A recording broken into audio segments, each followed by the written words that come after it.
Good morning. Good morning, everyone. I'm sure the last couple of days have been quite stimulating sessions. Though I wasn't here, I believe that the sessions were pretty good. So great to be in Trivandrum to attend this session and be with everyone here. And we have an eminent panel here today to discuss some of the new challenges on the horizon for your profession. And we are also lucky to have Mr. Kurian, the Deputy Speaker in the Rajya Sabha, and who's used to actually moderating lawmakers in the country. So for a change, probably he will be on the other side. He will be speaking to us on some of the challenges, of course, in the profession. And I don't know how many of you are aware of what Mr. Kurian has done, something very, very significant 25 years ago, when we were liberalizing at that point of time, the famous industrial policy resolution, which completely changed India, the way Indian companies started doing business, the opening up of the economy. The famous resolution, industrial policy resolution, which was changed, which has made such a significant difference to India. That was actually tabled, if I'm not mistaken, by Mr. Kurian during Narasimha Rao's government, and which finally led to the growth of many Indian companies much later. So we'll start the proceedings with an address by Mr. Kurian, and can I invite Mr. Kurian to speak, to come forward and do his address right now?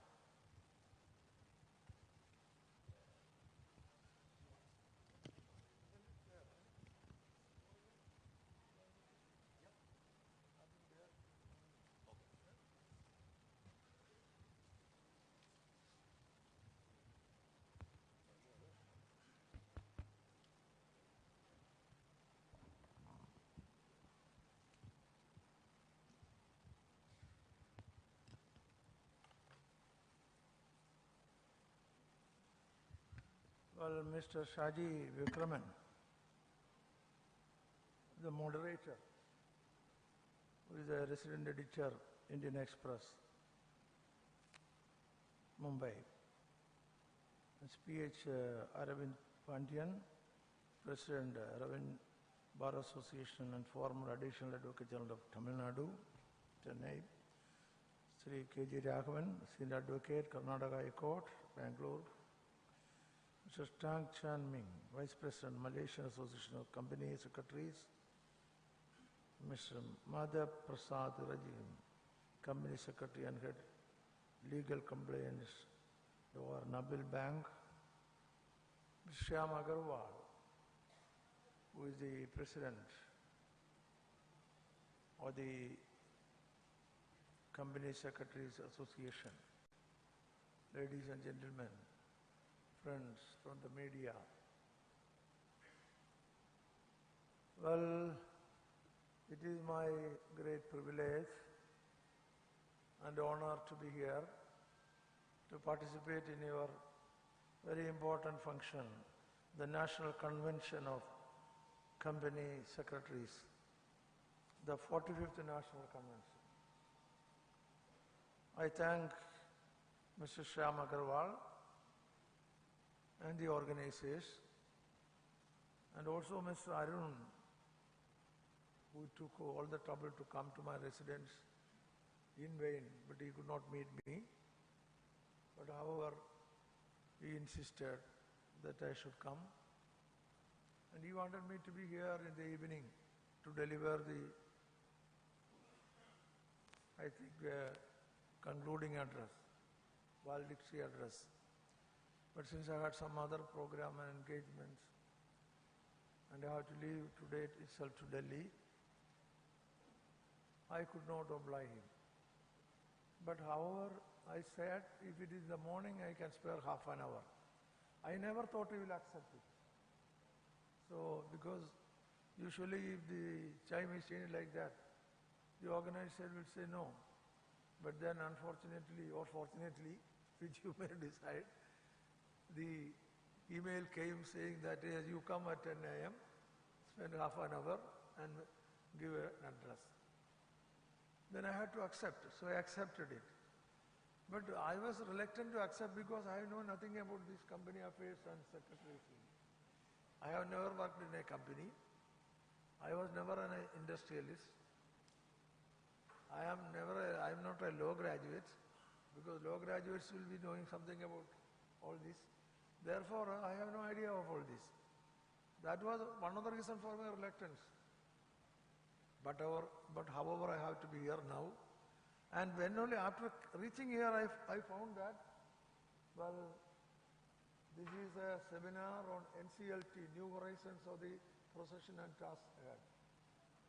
So those are technical subjects which I leave to all of you.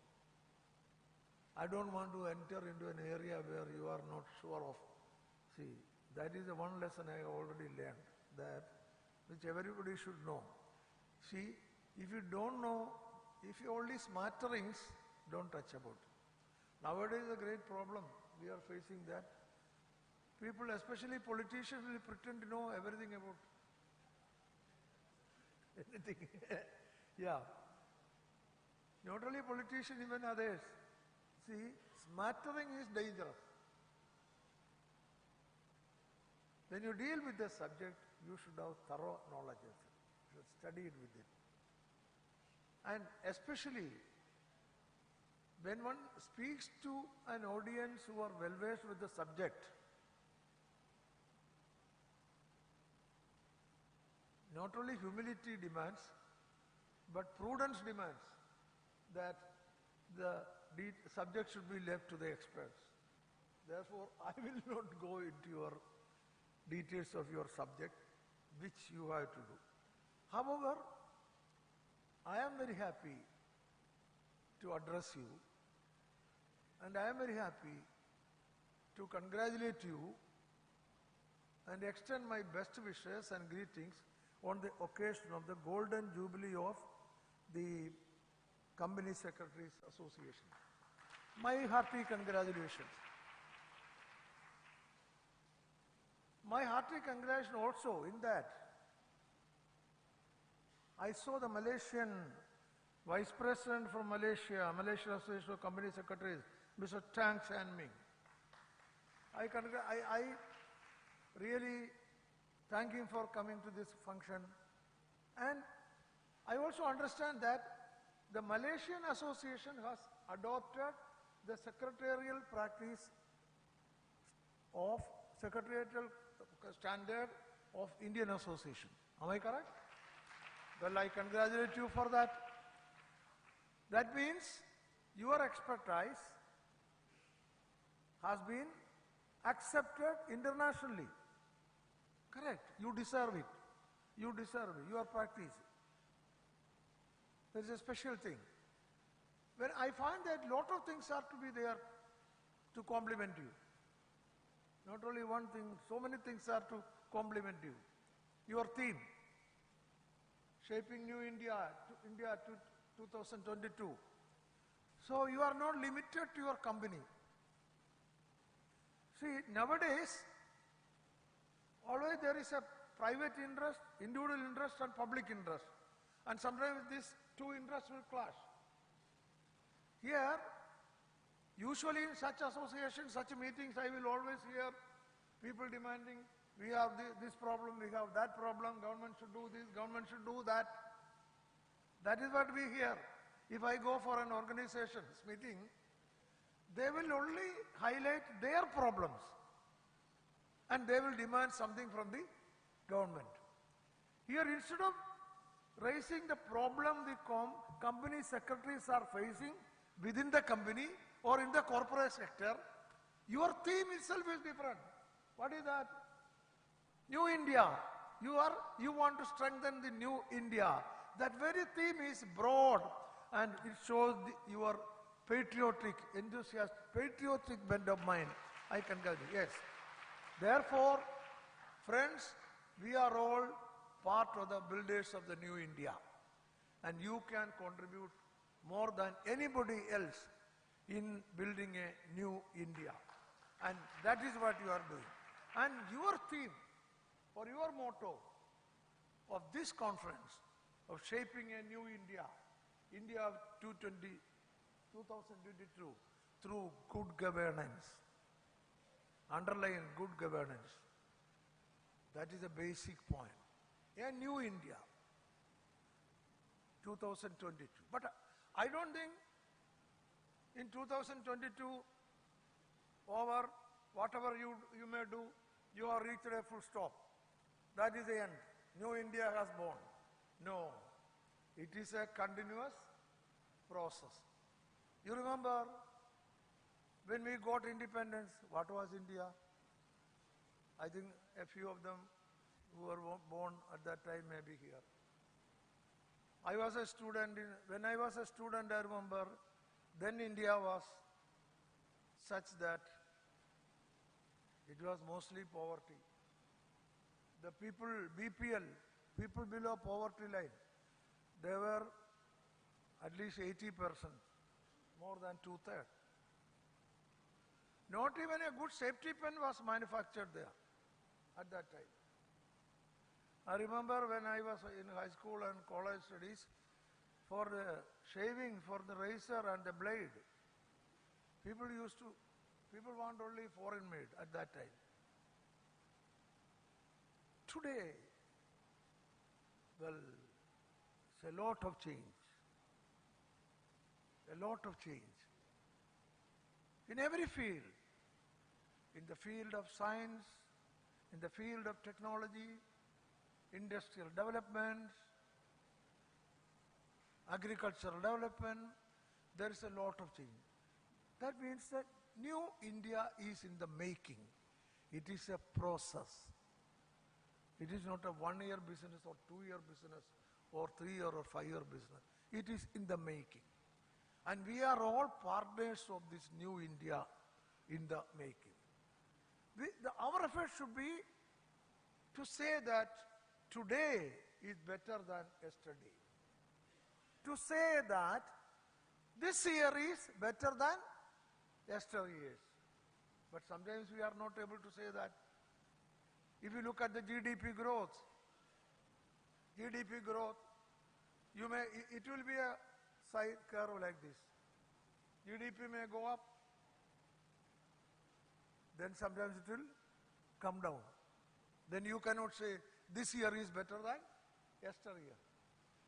See, the crux of making modern India is that our ability to say that this year is better than last year. That means you build the new India bricks by bricks. Always upward. And the corporate sector is the most important partner in that building of new India. The corporate sector. And the company secretaries are the key players in each company, are the key players. The company secretaries, if they are committed, men of integrity and who adhere to good governance and transparency, I have no doubt the particular company, that organization will be a success. If that organization is a success, that means you are contributing to making the modern India. If all our corporate bodies in the country, all companies in the country, perform in the proper way, adhere to the dharma you have adopted, adhere to the motto you have adopted. I believe you have adopted a motto that is, you have taken it from the Upanishads, and that is Satyam Vada Dharmam Chara. Because Mr. Arun sent me a note, in that I found that this year you adopted Satyam Vada Dharmam Chara. You adopted this motto, see, as a part of celebration of your Golden Jubilee. Yes, what is that? Satyam Vada. Speak the truth. Speak the truth. then dharmam chara, abide by the law. If these two are complied with, if these two are implemented sincerely, there will be no problem. That is the greatest contribution towards making the modern India. But are we doing that? Are we really doing that? At the time of the Golden Jubilee, it is a proper time for introspection. What do you mean by Jubilee? Jubilee is a celebration, not just to enjoy and then you have some feast and some speeches and go back to yours. No. Jubilee is an occasion to look back, to introspect, find out what are the weaknesses in the past, and then decide how to rectify them so that you move forward with corrected, proper decisions. So it's a time to introspect also. If we introspect, I don't think, well, no doubt, we have a lot of things to be proud of. No doubt. We have a lot of achievement. We have grown much. Every year, companies are contributing to GDP in a big way. But yet, there are some areas which we need special attention. I remember Mr. Arun was telling here the new industrial policy of liberalization, of reform was introduced in the parliament by none other than by me in 1991. At that time, I was the MOS industry, and the cabinet minister was Prime Minister himself. And Prime Minister himself being cabinet minister, he has entrusted all the work to me because he had a lot of other work to do. The industrial policy, which reformed, which is the starting of the new reforms, the liberalized regime, we started to move into a global economy. The foundation stone was laid on that day. If I remember, it was 1991 June, date I forgot, maybe 24th, I think it is 24th June or 26th, something that day. But remember, at that time, there were a lot of discussion with Manmohan Singh, with the Prime Minister, Industrial Secretary, and in that discussion, I remember so many ideas and so many things. There are a lot of expectation. Two things. Number one, at that time it was a license Raj. So we thought, remove the license Raj so that the whole corruption will be over. That was the expectation at that time. Second, I remember, it was often said in the meeting, in the discussion meeting, India is a caged tiger. India is a caged tiger. Liberate this tiger.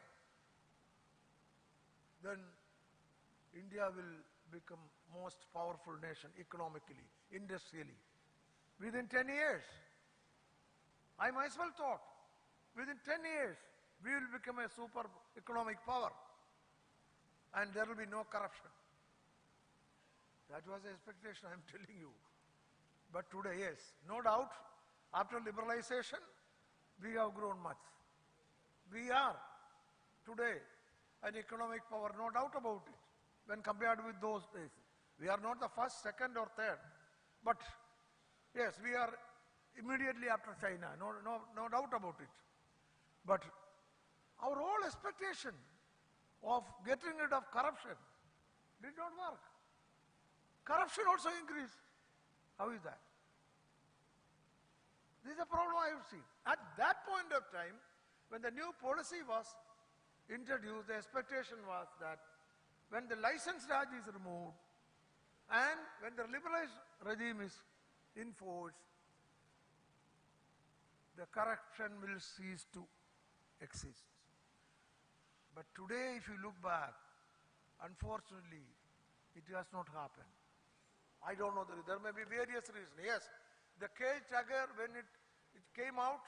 Yes, it's a powerful tiger, but it got certain infirmities also, which we could not find out. So corruption is there. I'm not blaming anybody. Corruption is a fact in the Indian society. It is, some people say it is only in the politicians. Some people say it is, but it is everywhere. Politicians are from nowhere, from the society. Bureaucrats are also from nowhere, from the society. So corruption is there. It is there in the corporate sector also. And your new motto, that was why I am saying this, your new motto of Satyam Vada, Dharmam Chara, if you adhere to that, I have no doubt the corruption in the country and corporate sector can be got rid of. That is your, therefore, I compliment you this decision that you have taken. This is your motto. It is for other organizations also in the country to adopt this motto. I especially congratulate you for that. There are a lot of things to say about companies. I tell you, the company secretaries, if they are honest, if they are with impeccable integrity, no doubt, even if the board of management want to little bend, if the company secretaries are strong, board of management or CMD cannot bend. I am telling you. Strong company secretaries. That is why, you know how important is company secretary's position. There is a separate law for that. Government of India has legislated an act, Act 1960, for company secretaries alone. One may think it is a small, no. It's a big, government considers it's the most important post. That's why. Then you have the special training, your institute. I am happy to know that more than 50,000 members are there for your association. More than 3 lakh students are there. Yes, a big, job giver also. No doubt of that. But the post is very important. Company secretary's post. I congratulate you for that. And I have also seen that some of the things you are, yes, I mentioned about corruption. And corruption generates black money. And even today, in spite of all efforts by our Prime Minister and the government to get rid of black money, I don't know where we stand, to what extent we succeeded. I hope let the government succeed. The government will succeed in get rid of the black money from the country. And I wish the government all the best in that. Let it succeed. That is the greatest bane of the country. This black money we should get rid of. But if the company secretaries adhere to this good governance norm and this motto, then I have no doubt all the companies will come out of this corrupt way, if any, and also come out of red. They will all become viable companies. The only thing is that you adhere to the norms. I also understand you have developed an anti-bribe code. Congratulations, anti-bribe code. And you are giving it to the country so that corruption will be reduced. So corruption, you have taken up an issue, and your attempt to reduce the corruption is certainly commendable and a welcome thing. And once again, I would say your standard of high standard of transparency, of governance has been appreciated and accepted internationally, and that's why other governments like Malaysian government has accepted it. Even though a small thing I want to compliment you, even though my time is already late, I want to compliment you on that. I understood that you have changed the convocation attire. We were using for the convocation the Western attire, and you have taken a decision to change it and adopt khadi. Adopt khadi, yes. This, it is not a small thing. See, we should imitate the West wherever it is useful to us. But there is a tendency to imitate the West for everything. This is very dangerous. See, once upon a time we were very poor in many things. So there was a tendency to imitate them in everything. No. There are so many things which is more precious and valuable with us than what the Westerners are having. Therefore, what is good with us in this country, we should adopt only that. And if you think only that the Western method is in a particular subject or particular issue better than ours, then we can adopt. We can imitate, no doubt about it. So this is a good decision, that an example of thinking differently. Why should we have the Western attire for a convocation? We will have Indian attire and of course, especially Khadi, by which you are helping the poor man. I congratulate you for that. So I don't want to take more of time. The Company Secretary Association of India, I find, instead of thinking about themselves, they are thinking about the country. Congratulations. They are thinking about building a new India. Congratulations. They are thinking about avoiding corruption. Congratulations. And they are thinking about making it more Indian. Congratulations. With these words, I conclude. Thank you very much. Jai Hind.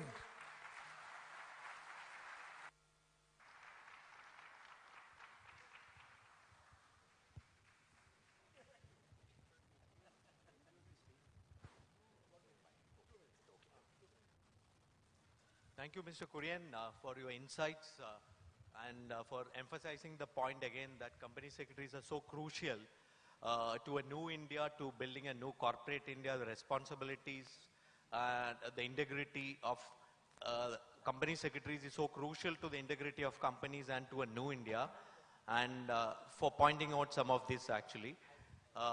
Mr. Kurian has to leave right now. Thank you so much for staying back and for your address. Can I invite Mr. Mahesh Agarwal, the company president of the institute, to present a memento to him, and also invite Mr. Arvind Pandian, one of the panelists, now to come on stage. Mr. Pandian also.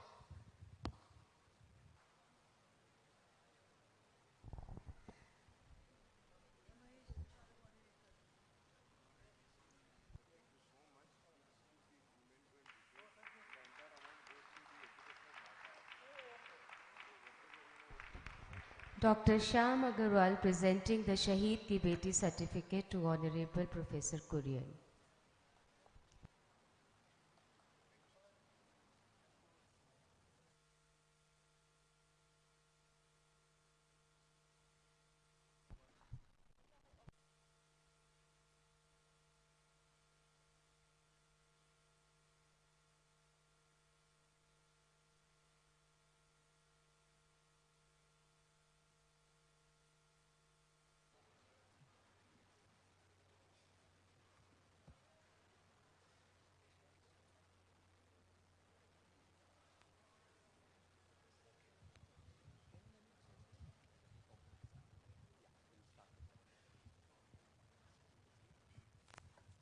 Thank you. We'll continue with the session.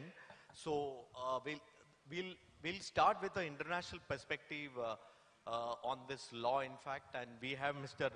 Tang Ching Ming, who's from the Institute of Company Secretaries of Malaysia, and they are also looking forward to the implementation of the law in India, the NCLT, and he's going to have a short presentation on the structure in Malaysia, which is basically the code-driven one, unlike the model we have.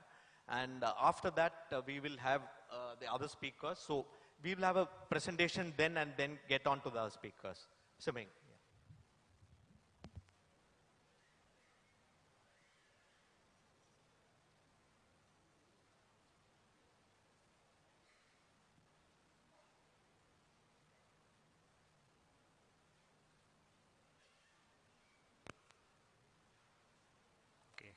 Very good morning to everybody. And selamat pagi. This is our Malaysian language. Good morning. And I'm very pleasure that we are able to come here for a convention. It's very grand. And with a pleasure. And here we congratulate your new president, Inset Shan Agrawal, who is the youngest president since to date. Actually, in our Malaysia, we don't have this NCLT. We have the Companies Act that has been redrafted and enacted in 31st January 2017. And this act is 2016. Actually, being a company secretary is not an easy job, right? A lot of high risks that being imposed on us. Actually, for Malaysian Companies Act 2016, the penalty on company secretary is 3 million plus 10 years jails. Therefore, it's the heaviest penalty in the whole act. So being a company secretary, I feel that we are profession of all fields. You have to know labor law. You have to know Companies Act. You have to know other practice like accounts. Now, coming into your NCLT, you have to know as a lawyer. So you must know the proceeding of the court. This tribunal actually is something like a mini court. You need to know the proceeding. But for me, Malaysia, we don't have this tribunal. We don't have the experience. But anyhow, for my section, I just outlined. I think you all know better than me of the outline of this NCLT, and later on, for my learned panelists to comment further. Just now the panelists told me, it is not that to know the law. You know the law better than me and than us, but how to do it, how to do it more effectively and more efficiently. As a company secretary, I feel that you not only go in IQ, you must go in EQ, because you are the intermediary between board of directors, chairman, shareholders, the authority, and also the debtors and creditors. So you are the person of all around. You know everything, but maybe you are not so well rewarded as it should be. That's the profession that will change. It's a time. This new horizon of this profession is a time for us to change. So for this Malaysian companies of association, company secretary association, company secretary, Malaysia, actually in Malaysia we practice under 4th schedule of the Companies Act 2016. Under this 4th schedule, there are few bodies that, professional bodies that allow to practice as company secretary. First is our Malaysian Association of Company Secretary, that's MAS. And second is MISA, ICSA, Chartered Secretary. Third is a Chartered Accountant. And fourth is a bar. Malaysia, there are 3 bar council. First bar of West Malaysia, second is a bar of East Malaysia, that's Sarawak and Sabah. So these are the professional body can practice. At the same time, we have another licensed company secretary, which license issued by the Commission of Malaysia that allowed to practice as company secretary.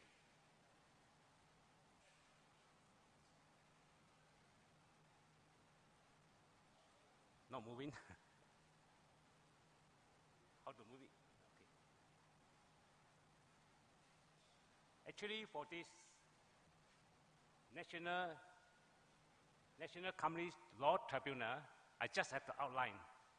And then after that, we will have for discussion by our panelists and on the floor that how to do it and how to act as a professional in this field that can help us to be more effective and that contribution to this profession.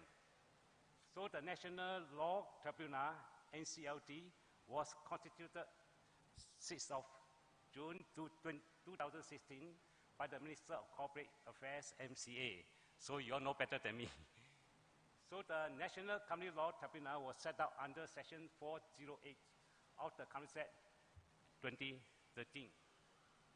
The objective of setting up this tribunal is to substitute the existing Companies Law Board, CLB, as well as the BIFR on the one hand and Court of Law on the other hand, thus effectively putting into the hand of one institute the powers and functions which are held and carried out by 3 different institutions.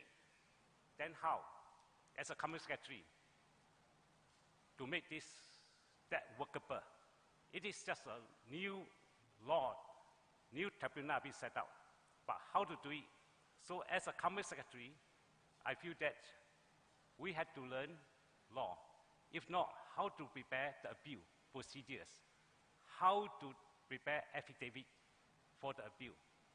And for this, for example, compromising or the bad company investigation, you must know accounting.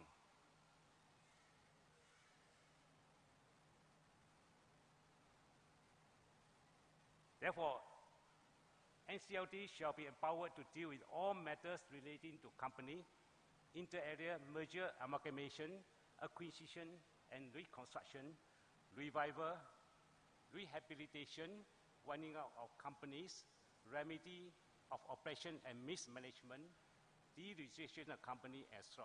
So important, I think, is here, always in the company, that happening between shareholders and board of directors is the operation and mismanagement, especially the minority shareholders. Any person who is aggrieved by the order of decision which is passed by NCLT can appeal against such order to appellate tribunal NCLT with object of retracer. Appeal any order within 45 days of question of law. So actually, for this, there's a process, a procedure for you to make the appeal. But if you still not happy or unsatisfied, okay.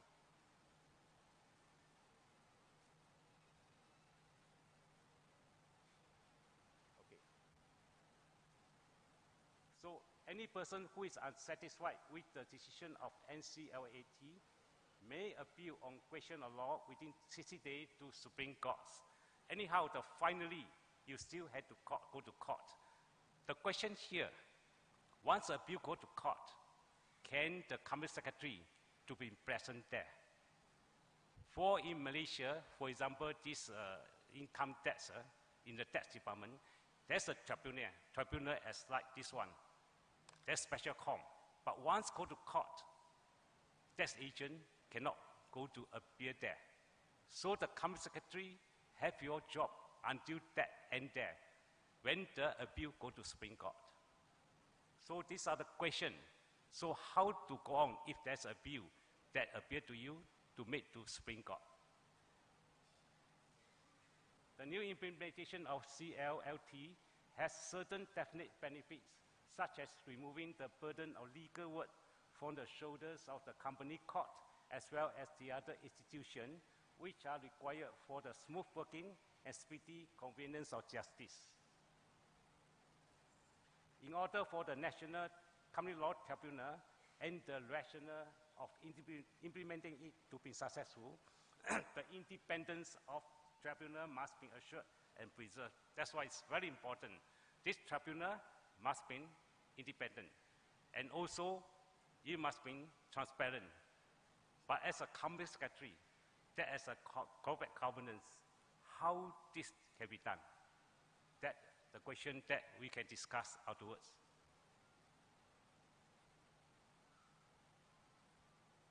So these are the duty and function I not to mention.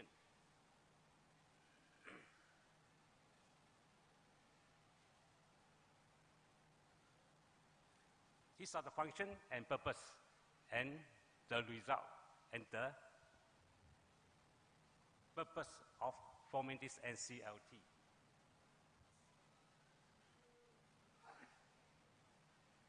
Okay, now important is for company secretary, the new horizon of the profession.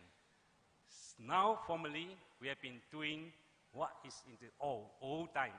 Now, NCLT coming in and allow you all under Section 403 that to be present in NCLT. So, are you all prepared? The procedure, you know how to do it. The investigation, accounting, are you prepared? So you must equip yourselves to this new horizon as a professional.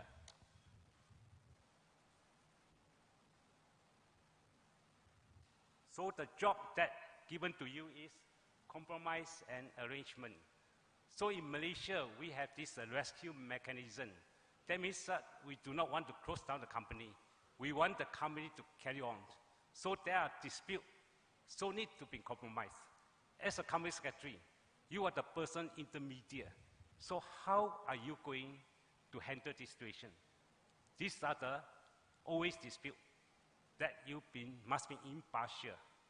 You must have the knowledge and professional know-how, how to handle human.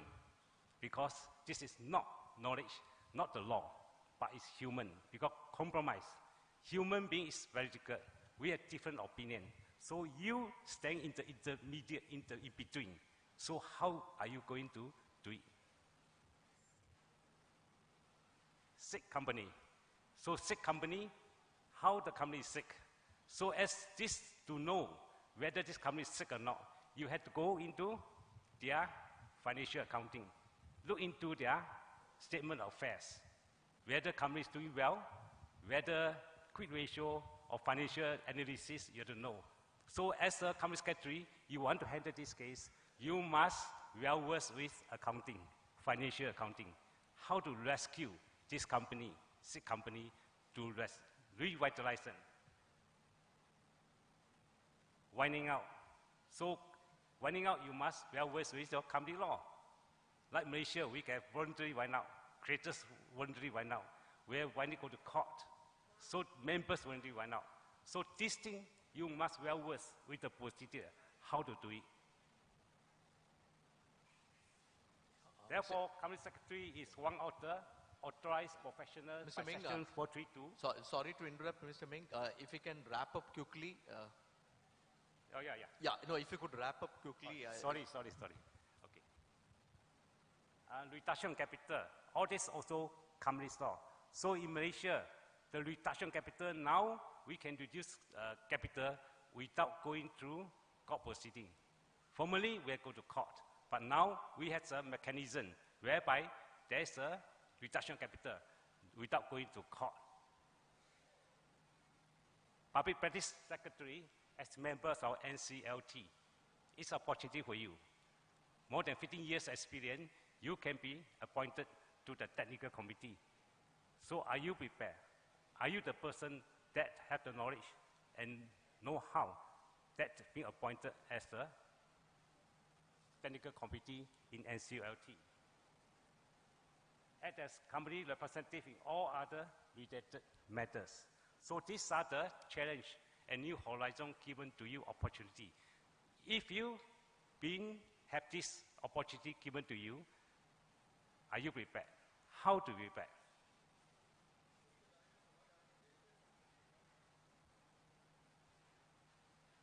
Therefore, these are the opportunity given to you. If more than 15 years of experience, you can appoint it to the technical. Therefore, for this summary, if you are prepared, your mindset has to change. You must have the higher level of professionalism that you have to upgrade yourselves in all fields of professional, including accounting, now NCLT, including law proceeding. You have to be like a lawyer. You have to prepare the appeal, the procedure. You have to prepare the affidavit. You have to write reports that presented to NCLT so that will be acceptable by NCLT for discussion. But if you go to NCLT without, even though it allows you to present that, but you don't know how to do, then there will be a problem for you. Mr. Ming, two more minutes. We'll have to wrap up for the other speakers. Okay, thank you. I go faster. Therefore, just now we say, Malaysia do not have the companies tribunal. Actually, our Malaysian Companies Act was adopted mainly for your Indian companies, India Companies Act that we learned from you. Therefore, this tribunal, setting out tribunal is a good opportunity and it's right move to reduce the case to be settled earlier and faster with the professional people being there. I will bring back this issue to our association and to the government.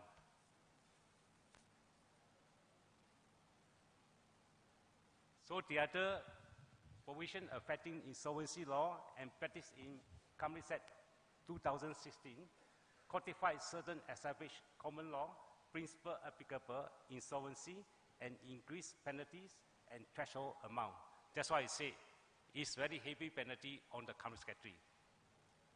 We have to prepare and be well versed with the law so that we to meet the compliance. Immigration, arrangement and reconstruction is covered under section 365 to 371 of the Companies Act 2016.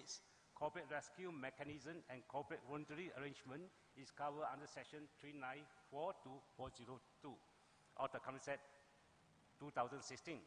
Judicial management is covered under section 403 to 430 of the Companies Act 2016. In conclusion, the introduction of NCLT, which operative on 1st of June 2016, will bring new horizon to the company secretary and the profession and the task ahead that we have to equate with sufficient level of professionalism in order to provide a better service to our clients. Anyhow, with these changes to the judicial of companies law will give opportunity to well-prepared company secretarial profession and he who is able to capitalize this coming of new horizon. I always say a word, as a company secretary, you are so heavy responsibility. You always remember, you must know how to capitalize this opportunity. Thank you. Thank you, Mr. Ming. Thank you, Mr. Ming, for providing an overview of the corporate insolvency regime in Malaysia and the challenges ahead and what Malaysia can pick up from India.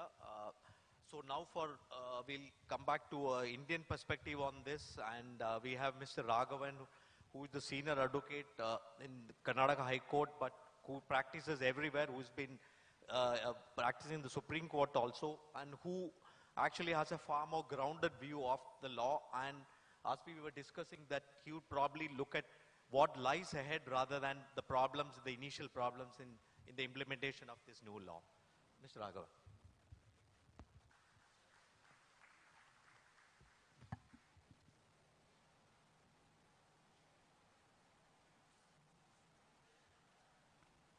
Respected co-panelists, brothers and sisters in the profession, ladies and gentlemen.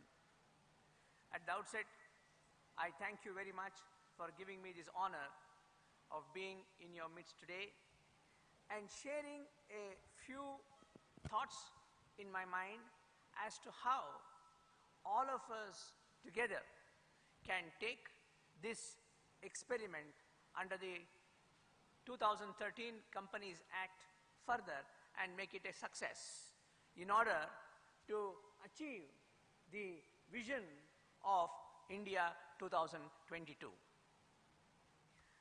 As all of you are aware, and this is carrying coal to Newcastle, the provisions of the 2013 Companies Act in India has brought about a sea change in the matter of administering companies in India under the law. The significant change that has been brought about is the replacement of the old Company Law Board with the National Company Law Tribunal. Several jurisdictions that vested with the Company Law Board and matters which were till then being dealt by the high courts have now been shifted to the National Company Law Tribunal. In addition to matters under the Companies Act, providing for derivative actions like petitions for oppression and mismanagement, mergers and amalgamations. A new area has been created within the ambit of the National Company Law Tribunal. That is the proceeding under the Insolvency and Bankruptcy Code, which, as you all know, replaces the provisions relating to winding up, which was there under the 1956 Companies Act. Now, as to what the law is on all these aspects, I am sure you all know the law as well as anybody does, because you are in it all the time. But there are a few aspects which I would like to delve into at this convention, being conscious of the fact that I am addressing a set of learned professionals, a set of specialized professionals, not generalists. There is a criticism and there is a point of view that tribunalization is not a welcome step. But there is a strong different point of view, and I personally subscribe to that point of view, namely that tribunalization leads to specialization. Tribunalization leads to expertise. Tribunalization leads to the growth of jurisprudence. And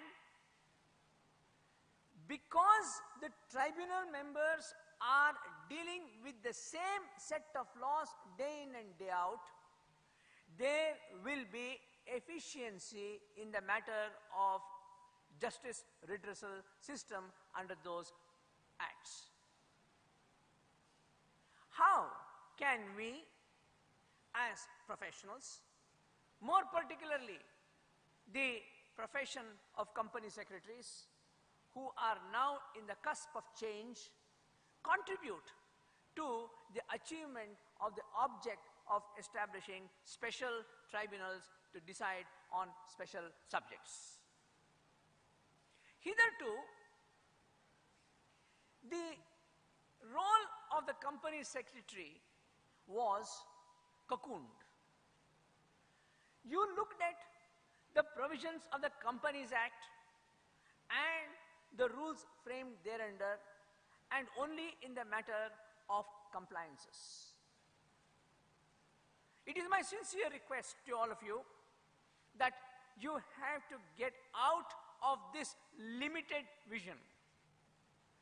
Not only should you look at the provisions of the Companies Act, it is very important, if all of us have to make this experiment of special tribunals a success, all of us have to educate ourselves with the different other laws. I ask myself the question, how can one address an issue relating to oppression and mismanagement without familiarizing oneself with the provisions of the Contract Act? That's the basic law. One has to know the Contract Act, one has to understand the provisions of the Partnership Act, one has to understand the provisions of the Sale of Goods Act, then merge all this into the interpretation that one can give to the provisions of the Companies Act. Once we have this global perspective of all the laws, then as a company secretary, you will be able to make a very meaningful presentation before the National Company Law Tribunal, where you are today entitled as a matter of right to appear and stand up against any experienced lawyer who may be appearing for the other side.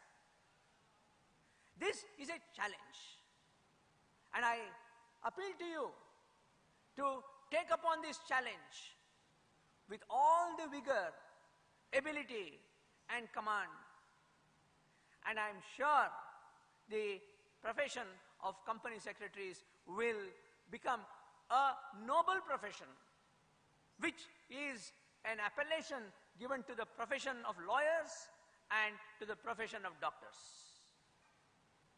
Having said this, what is it that the profession of company secretaries can contribute as persons who are entitled to make representation before the National Company Law Tribunal? There is a criticism and there is merit in that the justice redressal system in our country is slow. And however laudable may be the object of creating a specialized tribunal to deal with certain matters under the Companies Act or under the Insolvency and Bankruptcy Code, the fact of the matter is that the system is still very slow in implementation. The law is good. The law has brought to this country what you may call as the ease of business tag. We might have increased our rating in the Moody's rating, but in the ground reality, how is it working? And how can we contribute to making all this a success and visualize the dream of India of 2022 and make good governance not merely a mantra, but to make good governance a part of our life? There is a tremendous contribution that all of us can make. It is true that a National Company Law Tribunal today, with 2 members in each bench, handles over 500 to 700 cases which are pending before each tribunal. Each day, the Company Law Tribunal handles over 50 to 60 matters in addition to the new filings. And it is a challenge to get matters heard and disposed of before the National Company Law Tribunal, as it is a challenge before any court, whether it be the High Court or the Supreme Court. How can we therefore assist the Company Law Tribunal in being able to grasp all these various nuances and facts emerging out of each particular case and deliver justice? The way we can do it as professionals is, first, let's prepare the brief well. Let us sift the rice from the chaff and then understand what is it that we need to place before the tribunal in a succinct, in a capsule form, so that we save time for ourselves and save the public time of the National Company Law Tribunal.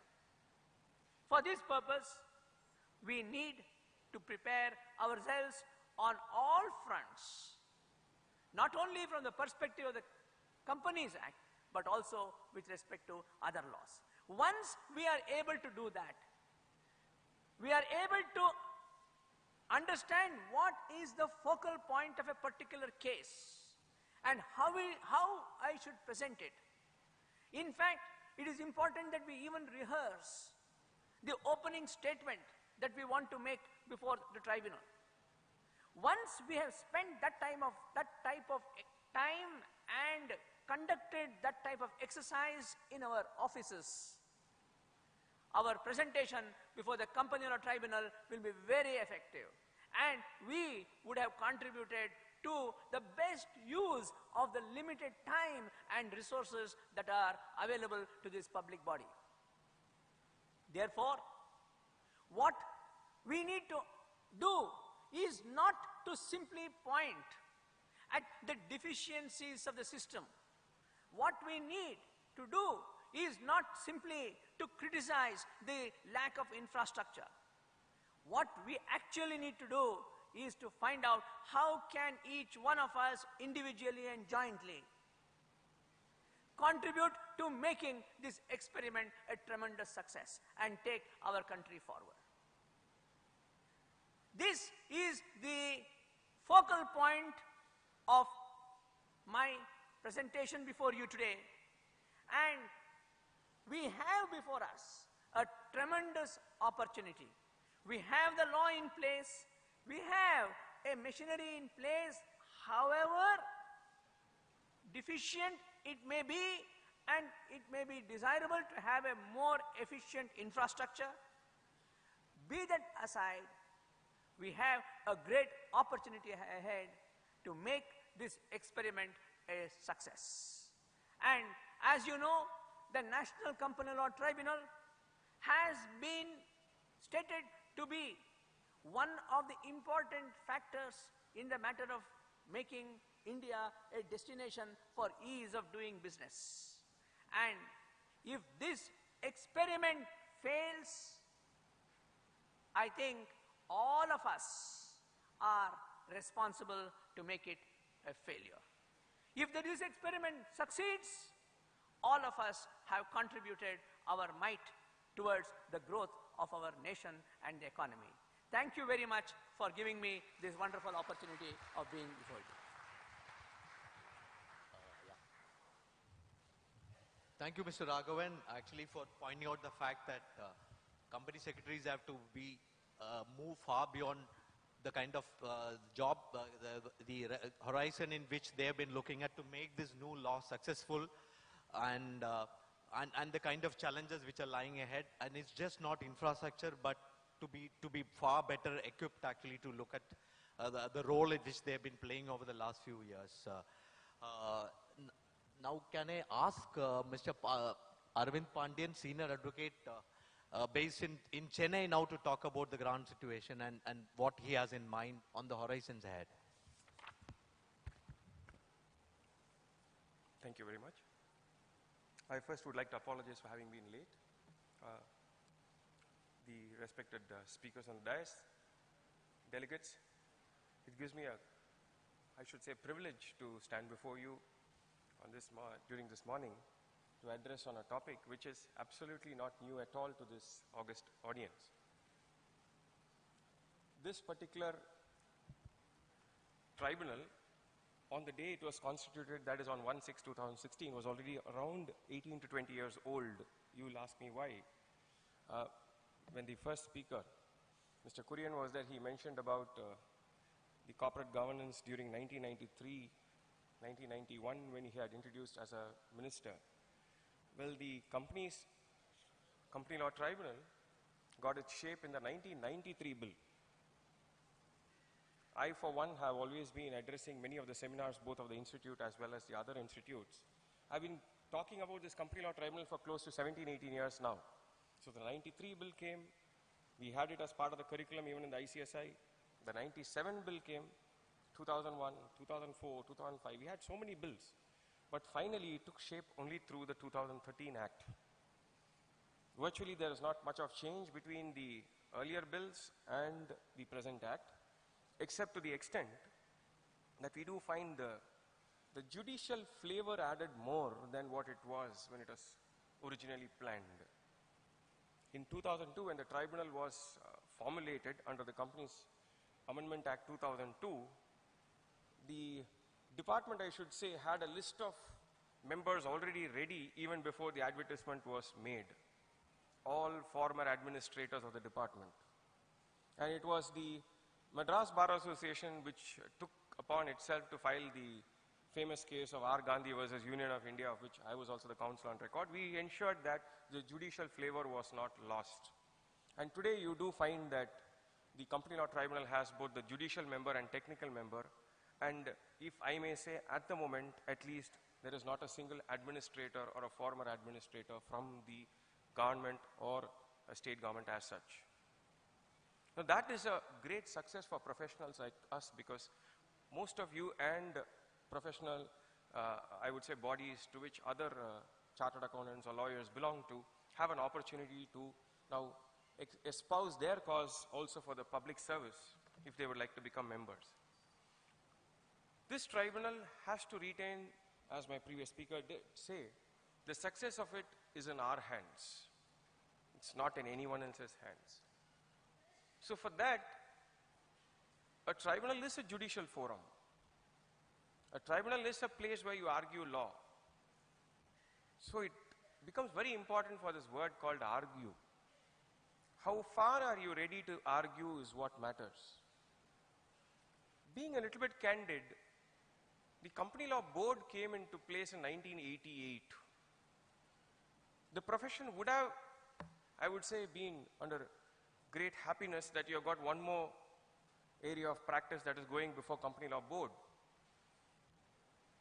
If we may ask ourselves, apart from lawyers and some company secretaries whom I have seen, how many company secretaries would have appeared in matters other than compounding? How many company secretaries would have appeared in other than condonation of delay relating to filing of charges under 141 of the Erstwhile Act? A few would have appeared maybe in transfer of shares where it involved listed companies and those processed alone as a respondent. But very few, I should say counting singularly, appeared either in operational mismanagement or in effect where lawyers were appearing contesting the parties.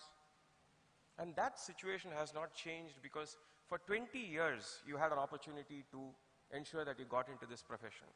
That is meaning, quote unquote, arguing. I would still say time is not lost. The Company Law Tribunal has now transplanted itself from the High Court's powers to the complete exclusive tribunal for the Companies Act. It's not a question of getting ready. A visit to the tribunal itself is a huge resistance for many of them.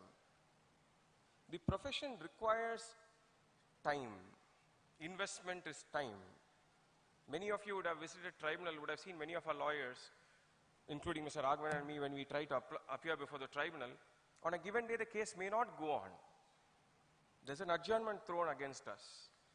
2 or 3, maybe because of our opponents who's not there, or for some reason or the other, filing of some papers, or an adjournment insisted on by a party willing to delay. These are all the facets of the profession as such of a litigation side. Litigation meaning doesn't apply to lawyers alone, but any professional. An income tax professional appears before the Income Tax Appellate Tribunal. A central excise consultant or a service tax law, as it was earlier, used to go to the CSTAT. You have an opportunity now to go before the NCLT. But never think that I am not able to wait there. If my case is on the 5th item, it should finish and walk away.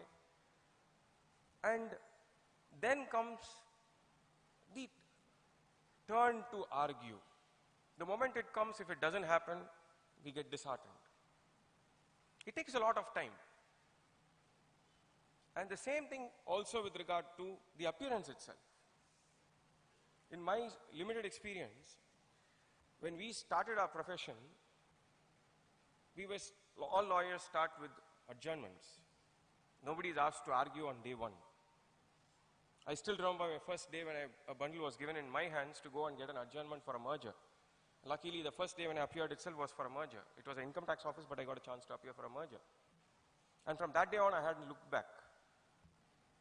It is the same way for every profession, in any area of practice. You have to stand before that forum to have the feeling that you're appearing before NCLT. You have to go there and start asking adjournments, or at least make yourself felt. Many lawyers and other professionals who come to appear before NCLT as well as other forums come there thinking it's like an examination. They're so thorough in the facts. They're so thorough in the law. Well, nobody is calling you for an interview. You're not called there to expose your knowledge. You have to understand the facts of your client's case. You have to understand the reality, what your client requires at that moment. And the most important part is, are you arguing an interim application or a final application, or in some other manner, any other issue?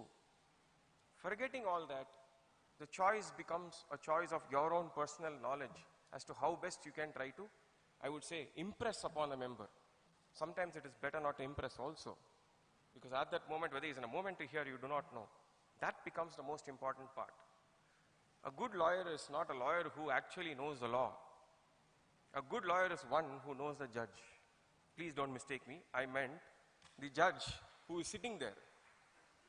If I meant it differently, please erase it. I meant who is sitting there at that moment. Many a times, I'm absolutely sure Mr. Raghavan can also vouch for it, we do not even argue the case if we know that the judge is not in a mood for hearing it. It may get adjourned by a month. But you at least avoid, I would say, a negative order, or not on the merits of the case, but at least avoid that particular situation at that moment.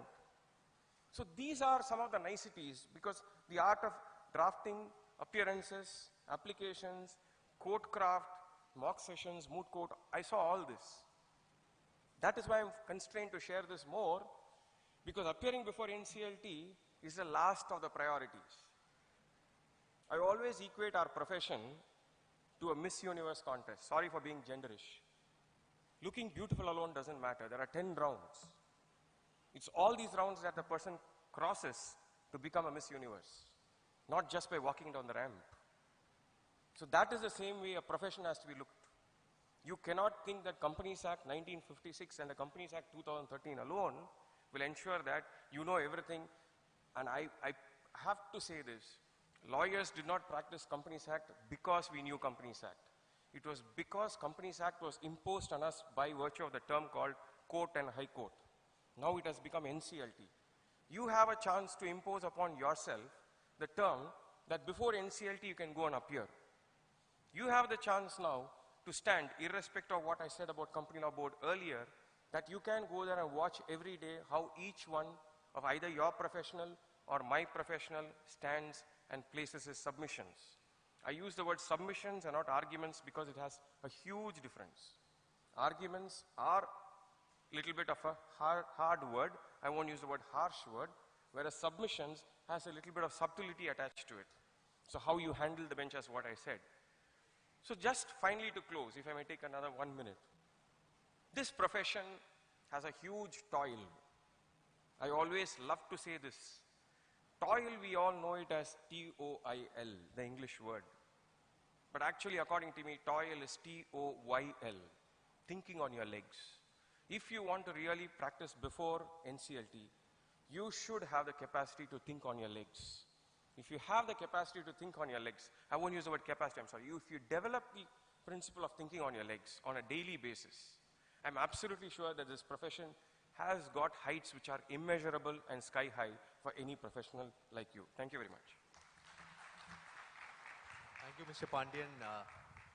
Like Mr. Raghavan for pointing out the fact that actually the new law will be as successful as people make it actually, and absolutely correct, because this law is probably one of the quickest actually to be enacted, and I think as everyone has acknowledged, it's going to dramatically change the way corporate India functions and the way Indian industry will be.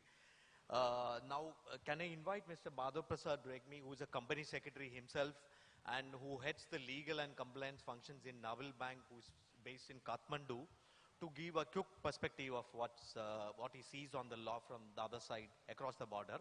And if we can make it short, it will be wonderful, so we can have a few round of questions after that.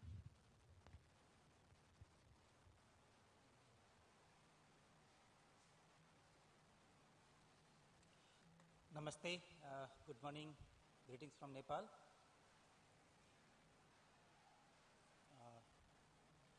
I have my slides, I think.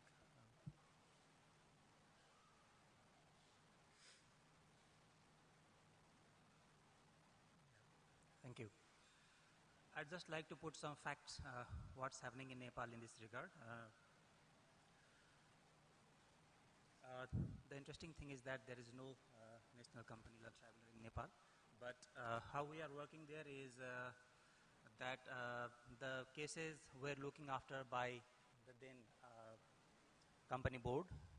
Now it is being looked after by the commercial bench of the court, which are in high court structure. So there are today 5 commercial benches within the high courts of Nepal who are basically looking after the cases relating to the company law as well as other laws, which I would like to provide you a brief information. The commercial bench are looking after the Secure Transaction Act related cases, Competition Promotion and Market Protection Act related cases, and Companies Act itself, that is there, Insolvency Act, and then recently added one is Banking Offence and Punishment Act. So these are the area where the commercial benches are looking after today. So having provided you information of this much, I would like to leave this rest for the discussion amongst the panelists and yourself. Thank you very much.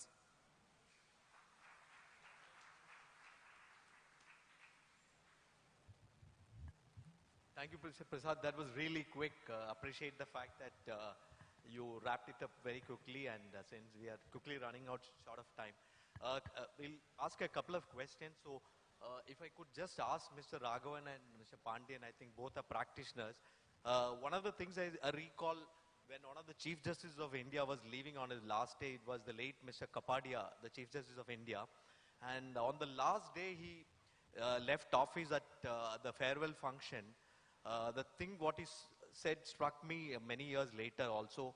He said that one of the things which the courts aren't equipped, and that was wonderful coming from him, is that with the opening up of the economy, the progress of the country and the size of the economy, he said that many of the judges, the bench, weren't equipped to handle some of the complex economic issues actually.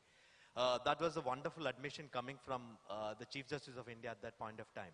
So one of the things which I would want to ask the practitioners here, both who appear before the benches, that it's a new law, and I remember in a case in Bombay, at the NCLT bench, it was a very complicated case of one of the top Indian companies which had come for insolvency, and the judge was saying during the hearing that in the tribunal that we are also learning.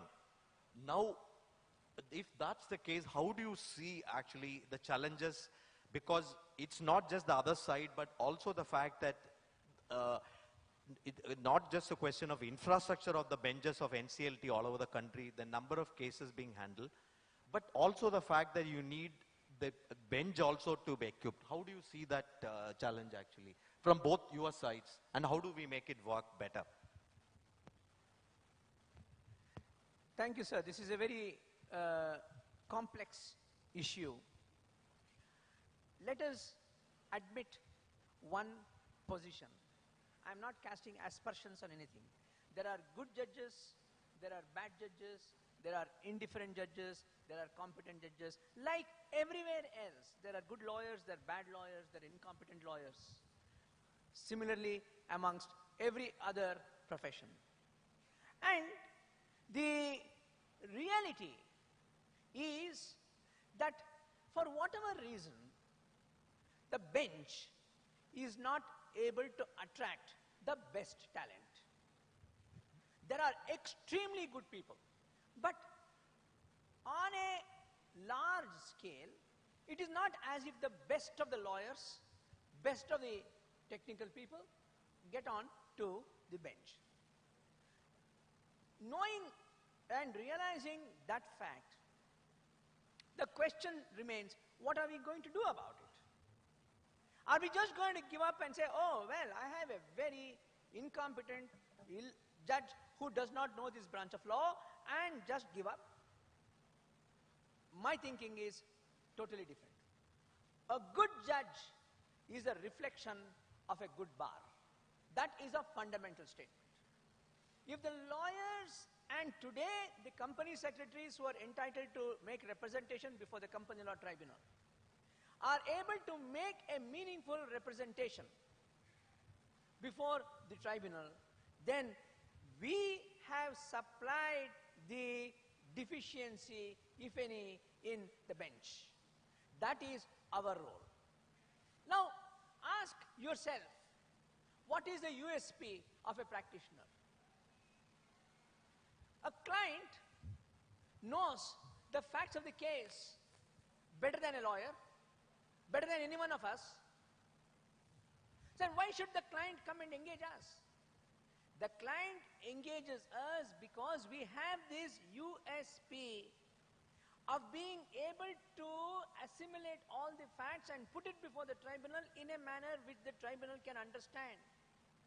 We have to develop that skill of being able to rise to the level of intelligence of the bench and have a meaningful debate. We must have the ability of coming down to the level of a very incompetent judge and still make him understand. That is the skill that we have to bring in. Therefore, this problem of judges not being equipped, judges not being fully aware of all the intricacies of the various aspects of the problem is going to remain for all time. It is not going to go away at all. But how can we, as practitioners, supply this deficiency is what we have to ask ourselves. Mr. Pandin, would you like to supplement?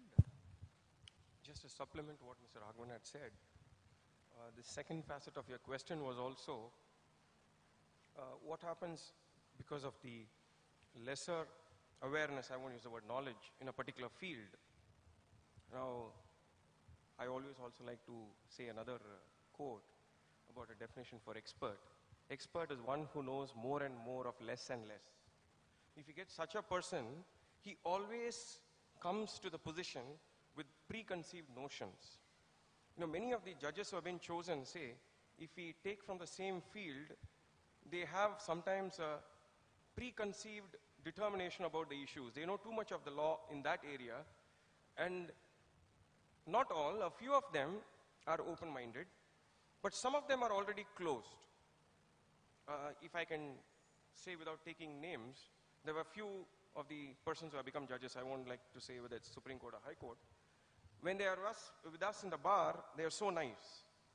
When they go there, within a year or two, each one tend to have their own flavor of thought process, approach, even I would say principles towards a particular issue changed. So their approach changes, both in terms of court manners as well as law. One person knows the law, he's got a particular view, he ensures that you don't argue more than that. Another person does not know the law, so he does not allow you to argue and also cuts you down. So the result is one and the same. So in my view, and in some of the leading judges' views, a judge has to know to judge. Sometimes a judge coming in with an empty mind also has a capacity to acquire as time goes. But the flip side of that is, are we giving enough time to the judges to learn the law? I mean, you may ask me, why should a judge come there and try to learn the law at my expense or a client's expense? Even now today, the most celebrated company law judgment according to me is the Needle Industries. The Needle Industries, written in the 80s, is still being used by all of us blindly, whether right or wrong, here, there, everywhere. We pick up the principles when we argue oppression and mismanagement. But have we thought about looking at whether it's right or wrong still? No, it's a precedent by the Supreme Court, fine. Factually, we apply to it. So those laws, those judgments written by those judges, are we going to question their knowledge at that point in time, whether he had Companies Act knowledge or not? But having said that, we have moved to an age of specialization. This specialization is required because now a tribunal has been formed. So do they have at least an awareness? Do they have some experience in Companies Act? Becomes a crucial one. So how you look like for judges in the higher judiciary need not be the same what we look for tribunals. Having also said that, I would like, being a little bit candid, to look. You had asked for more benches, I should say. Whether the present benches themselves across the country are equipped enough to understand all the issues, that has to first also be addressed. Each one is now only getting acquainted with the subject, many of them. So it's not as if they came from the profession of having a background in company law or having practiced as such. Many of them are past judicial officers or lawyers also. So we need to find a balance between the two. We can't straight away say only experts should come to the tribunal and not persons who do not have a knowledge. We need to strike a balance. Thank you. I think we'll have running out of time. If you could have any questions from the audience, we'll open to the questions to the panelists.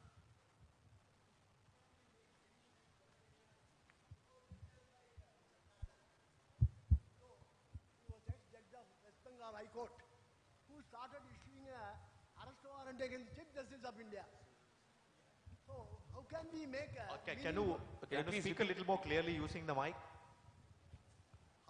how we as company secretaries can make meaningful presentation before judges like Mr. Karnan, who was ex-judge of the West Bengal High Court, who started issuing arrest warrant against the Chief Justice of India. This is the position of High Court judges. Well, since that question, which half I understood as referring to a judge who issued arrest warrant, I am rightly entitled to because that particular person hails from my state. So, one aberration cannot make it as a general principle as such. We always take the exception and try to make it the rule. Please try to make the rule and then find the exception. Here was one person, rightly or wrongly, I appeared many before him on a daily basis. I've had good days and bad days, so please do not take one particular case. But each court may have its own aberrations, or at least not visible. So in that context, this example need not be taken as a precedent as such for all the judges to be like that. Thank you. We have heard ad nauseum that NCLT has opened up a new avenue to the company secretaries. However, the ground reality is absolutely different. Company secretaries, if you go to any NCLT bench, you will find that 90% of the professionals appearing there are lawyers. I have nothing against the lawyers, but company secretaries are not trained or equipped to appear before NCLT in the way they should. So my request to the institute is that there is absolutely drastic and desperate need to train and equip the company secretaries to appear before NCLT. Otherwise, the last frontier which we have, please be assured that we would lose it. Thank you.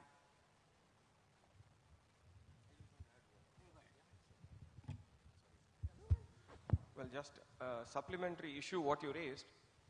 I owe a lot to the institute also. I've been teaching in the institute from 1994. I started teaching also in the modular training program of the 2 weeks, MTP as SMTP as what we used to call. There used to be one capsule where there used to be a visit to the company law board for a day. For the last 2 years, I've been asking, that has been dispensed with. So if it was part of the curriculum to visit the company law board, which could now be the company law tribunal to visit and see, why should it be imposed as part of a curriculum? The professionals, apart from this also, should have the vision to visit and try to learn on a daily basis. That's why when I was speaking, I was mentioning, investing a lot of time going there is required. Many of you like to meet the clients, prepare the documents or whatever, and your time is beautifully spent on a chock-a-block basis. It's not contingent at all, whereas for us it's contingent. From 10:30 to 4:30, when our case will be taken up, we do not know. So I think the institute, what you said is perfectly right, should revive maybe a company law board or a company law tribunal capsule as such in some form and introduce it. I just want to supplement what Mr. Arvind Pandian said. He emphasized that it should be part of the curriculum. I endorse it 100%. In addition to it, the institute must also provide a platform for the company secretaries to develop the skills of advocacy so that over a period of time, company secretaries who appear before the National Company Law Tribunal can acquire a standing on their own. Possibly moot court competitions, possibly a course on advocacy is a must if one has to get a standing before the tribunal. This is nothing abnormal, nothing unusual. For example, a student who has just come out of law college does not have the skills of advocacy, does not have the standing. It all comes over a period of time. One has to apply himself or herself to it 24/7. Then you will acquire a standing. And once you acquire a standing, the moment you stand up before the tribunal and make a submission, the tribunal will hear you with respect. It will happen, and it only requires constant effort 24/7. Possibly, one other thing that the institute can also consider is to request that those who want to be practicing company secretaries request senior lawyers to take them into their office so that they can work for a year or two and get to know the skills of advocacy like any other lawyer does. So I am sure a good understanding between the legal profession and the profession of company secretaries, which is eminently possible, is something that is the requirement of the day. That's a very good point, Mr. Raghavan. Mr. Raghavan, I congratulate you on this point. A little bit of hand-holding by the legal professionals would be of very immense help to us. And more important is that the professionals themselves should take efforts to understand the code craft, as rightly pointed out by Mr. Pandian, to go to visit the NCLTs, to watch the proceedings, and equip themselves better to present their cases properly. And one more thing is that I thought is to achieve reduction in the matters pending before the NCLT or other forums, can you not encourage the alternative dispute mechanisms also? That is also, I thought, will be a very useful thing. I think you should stress more on that as well. There is one major legal issue to simply adopt the alternate dispute resolution mechanism to corporate law disputes. As you know, litigation are of two kinds. One is a litigation in what we call as a litigation in rem, and a litigation, the second category is a litigation in personam. That is, in a litigation in personam, it decides an issue between A versus B. But when it comes to certain corporate law issues, the decision in regard to the company is applicable across the board, independent of whether the parties are before the company or tribunal or not. Now, that is a moot question. And of course, today, there is a tendency to bring, for example, shareholder disputes, which are covered by the shareholders agreement or the joint venture agreements before the company or tribunal, and then the company or tribunal is faced with an application under the Arbitration and Conciliation Act, requesting that the parties must be referred to arbitration. The law is developing. There is some gray area in the law as to how far the company law issues can be sent to a private tribunal, a private body like an arbitrator. This is an evolving process, and the law is not black or white, it is gray area today. Thank you. Can we have the last question? We are running My name short is of time. Venkatesh Rao. Okay, last two questions, and then we'll have to wrap up. My name is Advocate Rajguru. Prior to this, I was a practicing company secretary, and I am undertaking this practice since last 20 years before the Company Law Board as well as the NCLT. What I have seen that the company secretaries do not get themselves equipped. Out of the enthusiasm, they accept the assignment, but they don't get themselves well prepared. I have seen the company secretaries presenting the petition to the judge directly. They do not know even the procedure or the system of the filing of the petition. At the institute level, we are making efforts through the MSOP that we have moot court. We are conducting programs on the NCLT. But Yeah, can you come to the question, please? yeah, what I'm saying that we have to get equipped. Therefore, some efforts seriously have to be taken by the institute, as well as there should be seriousness developed in the company secretaries to accept this profession of the advocacy. Just one response to that, but a little bit crude one. Sir, I'll put it this way, that your profession is fully equipped. You only lack the experience.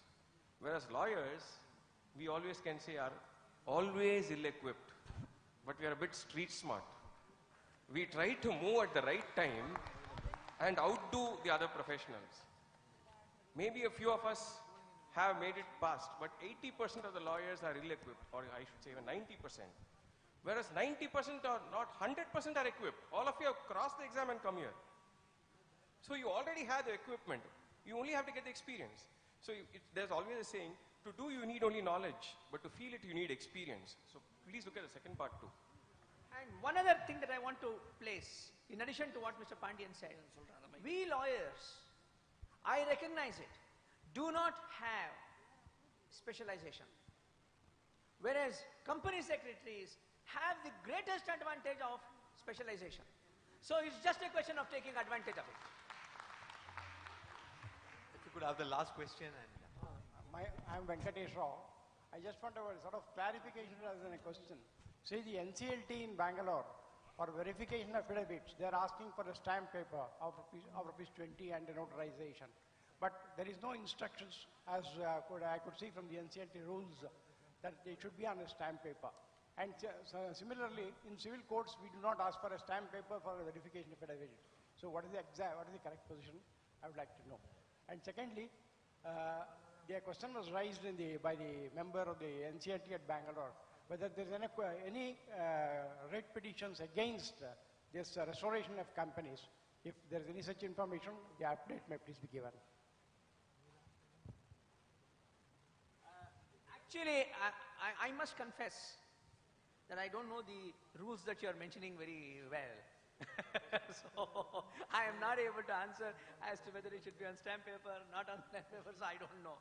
I don't know whether Mr. Pandian, I'm sure, has the same problem. Same problem. We are senior counsel, we are not supposed to know the filing. But all said and done, at least I don't have a problem in Chennai tribunal regarding stamp paper. I have not heard about it. If that is so, it's I think a local issue rather than a legal issue, I should say. And at least we are not supposed to know, sir, if I may say this. To avoid it. Second part of the question, we didn't get it. My point, why I'm insisting about this stamp paper is, you see, it's impossible to get a rupees 20 stamp paper now, particularly, and there is electronic stamp papers are also not available. There is a difficulty. The difficulty is very high. That's why I just brought this to the notice of the meeting. I understand the problem. Thank you. Thank you, everyone. And great insights from panelists here. As Mr. Pandian said, the admission that 80% of the lawyers are ill-equipped, and it's the case in most professions. It's wonderful to hear him conceding that, and the fact that, as Mr. Raghavan said, to make this law, which is, as we were discussing, everyone admits that it's going to change the way corporate India is, and it's going to be a game changer. And much of the success of that will also depend, as they all pointed out, on the way company secretaries are. They need to go beyond that horizon, as we have discussed today. And probably 2 years from now, we will see the dramatic changes which we could see where the way Indian companies are being run, the way Indian promoters will be, and the way the law will play out over the next couple of years. And as we saw a couple of days ago, the law was strengthened after the cabinet approval. It's been pretty quick compared to many other laws we have seen over the last decade. So I'm sure it'll succeed in the next couple of years. Much will depend, of course, on the role of company secretaries. And enjoyed being in the panel, a great panel. Thank you, Mr. Meg. Thank you, Mr. Regmi, Mr. Raghavan, and Mr. Pandian for being here. And thank you, everyone, for a patient listening today morning. Yeah. Can I now ask our organizers to bring on the releases? There are a few releases today, apparently, and if we can get that done. Yes, sir. Thank you very much. Ladies and gentlemen, as you all know that this is the first ever ICSI convention which observed Green Protocol. In this connection, we haven't used any plastic flex, instead used cloth material. We also use paper straws instead of plastic straws. No plastic bottles in this convention. Also, we use green material wherever there is normally plastic material is used. So we have with us Mrs. Rakhi Ravi Kumar, Deputy Mayor of Thiruvananthapuram Corporation, who is here to acknowledge our efforts. A big hand to her. We invite her to the dais, please. I also request President ICSI Shyam Agarwal to accompany her to the dais. I now also request Trivandrum Management Committee members to collect the certificate of appreciation along with Mr. Ramasubramaniam, Council Member ICSI, and also the Chairman Convention Organizing Subcommittee.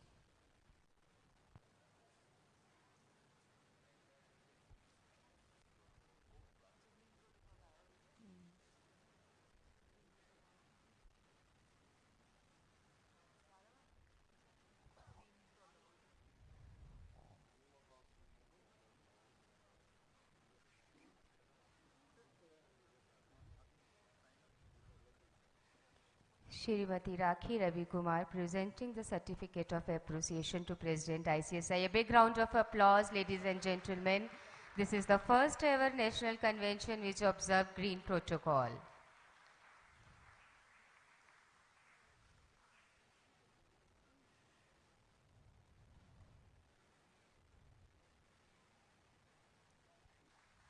I request moderator and distinguished panelists to also join in the ceremony to come ahead, please.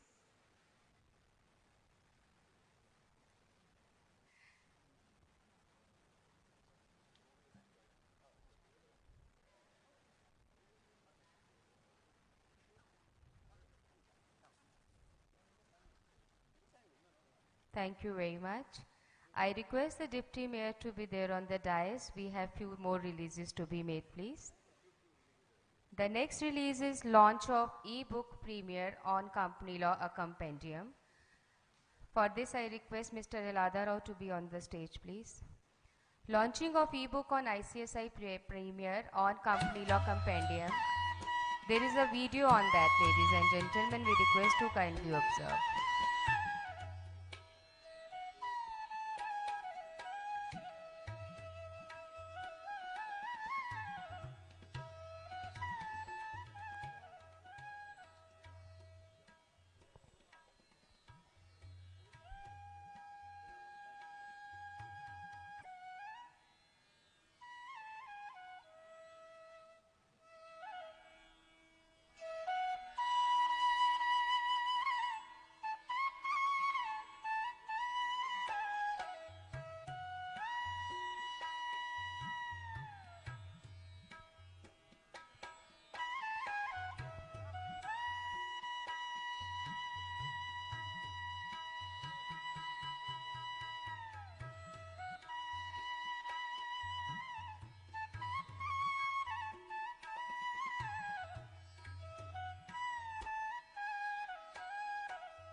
The next release is Whistleblowing Balancing on a Tightrope. The Institute has brought out this knowledge paper to advance the acumen of professionals, stakeholders, and public at large on basic concepts of whistleblowing and the details of laws protecting the whistleblowers in India as well as in other jurisdictions.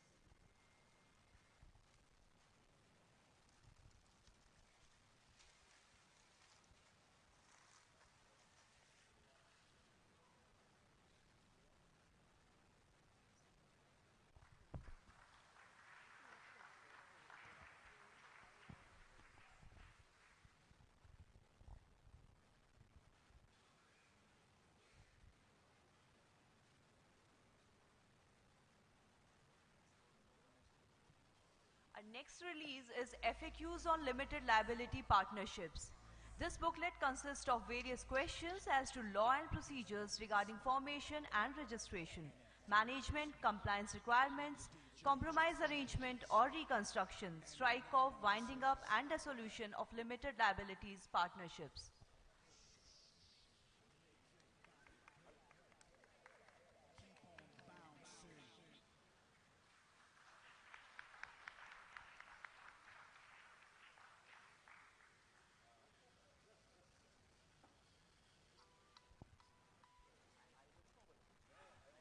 The next release is FAQs on producer companies. It is a compilation of various frequently asked questions related to producer companies. This booklet consists of various questions as to law and procedures regarding formation and registration, management, share capital and members' rights and accounts, audit, loans and investments of the producer companies.